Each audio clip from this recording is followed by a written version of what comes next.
what's up everyone? TJ here. We're out at Copper today testing the Bataleon Disaster snowboard. We're gonna get up on the hill right now and I'll go through all the tech you're gonna find in this board and share my thoughts on how it feels out on the mountain as well. So let's get out there.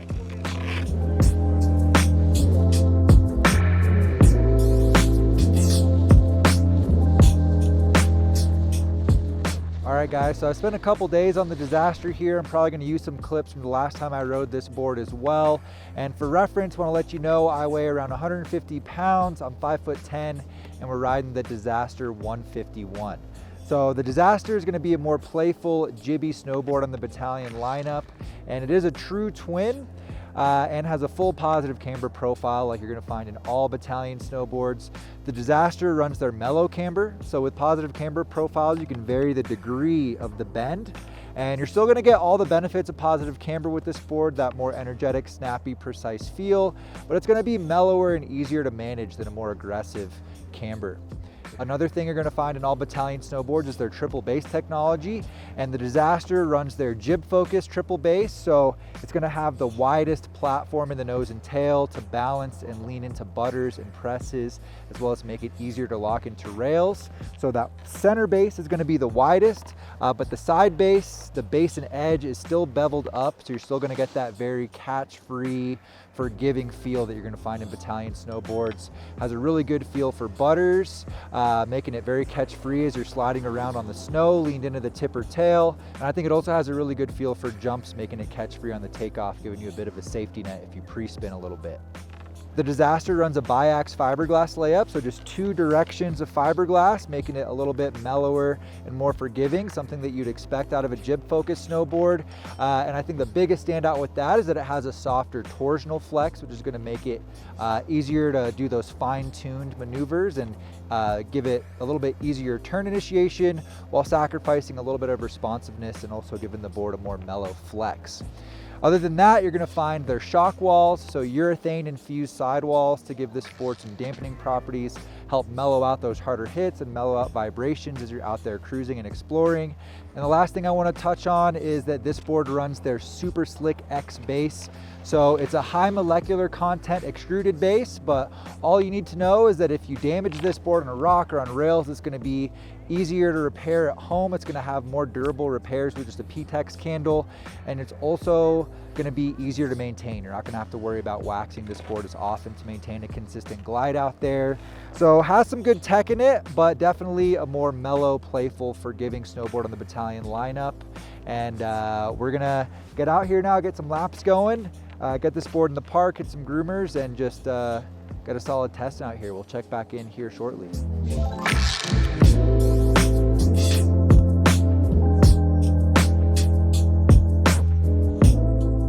All right, so we've been out here lapping Copper most of the day. They got such an awesome variety of terrain and features here. I think I was able to get a really good feel for the Disaster. And let's start things off talking about the flex. So like I mentioned earlier, this is one of the most playful snowboards on the Bataleon lineup, and it does have a pretty soft flex to it. Definitely on the softer side of medium, getting quite soft. It has a very manageable feel to it. It's very buttery and very pressable. So if you're the type of person that wants to focus on butter tricks, you're trying to get those exaggerated tall presses, this is definitely a board that's gonna offer that type of ride for you. And aside from the soft flex, I think the 3BT really comes through with a great feel for butter tricks as well. Really anything you're doing on snow, it just makes it so catch-free. You can really lean into the nose or tail confidently, whether that's on snow or on a feature, and you just know you're not gonna catch unless you really make a pretty significant mistake. So that's definitely one of my favorite things on the feel of the Disaster, being able to get those tall presses and just really being able to trust yourself on those butter style tricks. I do want to mention though that because this board is designed to have such a pressable and comfortable feel for those more technical rail tricks, it does make a compromise for stability. So for jumps, if you're hitting the larger features, you're really going to want to make sure to land bolts. There's not a ton of stability in the nose and tail.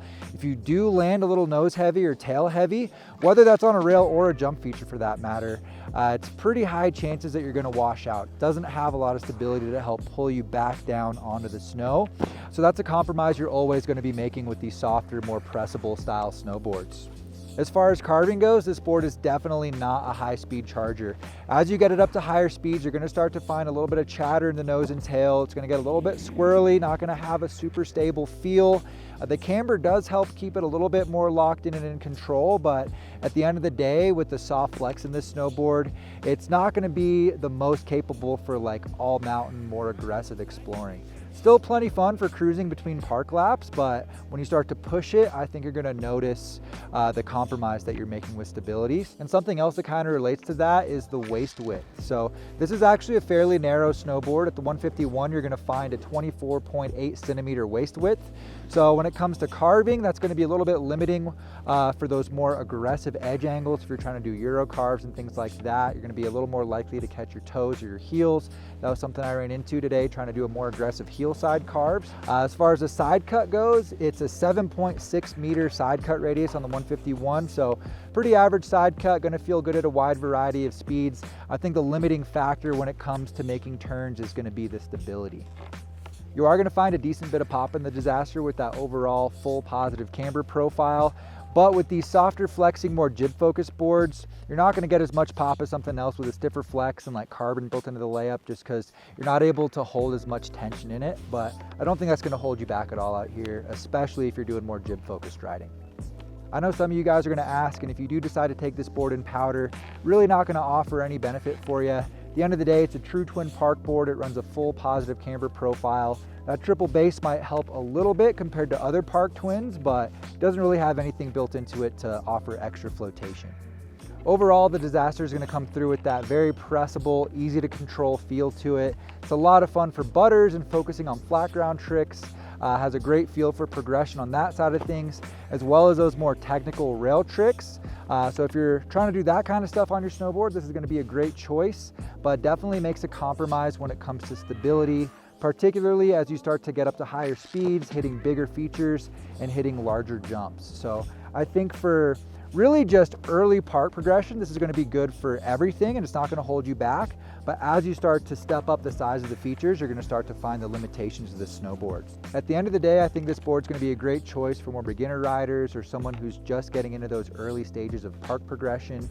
Could also be a great choice for a more experienced rider that's just looking for that playful, easy to control, buttery snowboard. So if that's what you're looking for, definitely consider checking out the Bataleon Disaster. I think everything about this board is conducive to that style of riding. So if you want to read more about it for yourself, I'm going to have this board linked down in the description below. And if you've had a chance to ride this board, let us know what you think about it down in the comments below. It'd be great to get your feedback down there. You can leave any questions for me as well. Drop a like if you got some value. Subscribe to the channel if you're new here. I appreciate all you guys. Hope you're having a great season, and we'll see you with a new board review soon. Take care, guys.